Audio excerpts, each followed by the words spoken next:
మిత్రులరా నమస్తే. నా షార్ట్ ఫామ్ ఆఫ్ పోయిటరీని ఎంతగానో ఆదరిస్తున్న నా యూట్యూబ్ మిత్రులందరికీ మరొకసారి నా ప్రత్యేక ధన్యవాదాలు తెలుపుకుంటున్నాను.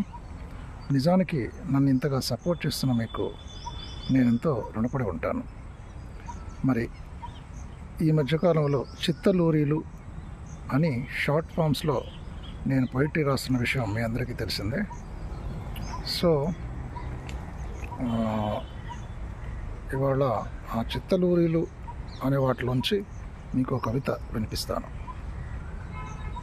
నువ్వు ఆమెను నిర్మలమైన నీలి ఆకాశంగా చూడాలనుకుంటే ఆమె మోసే నల్ల మబ్బుల తుఫానుల్ని కాయాల్సిందే మీ చిత్తలూరి. ఈ కవిత నచ్చినట్లయితే లైక్ చేయండి, షేర్ చేయండి, సబ్స్క్రైబ్ చేయండి. చిత్తలూరి _SN.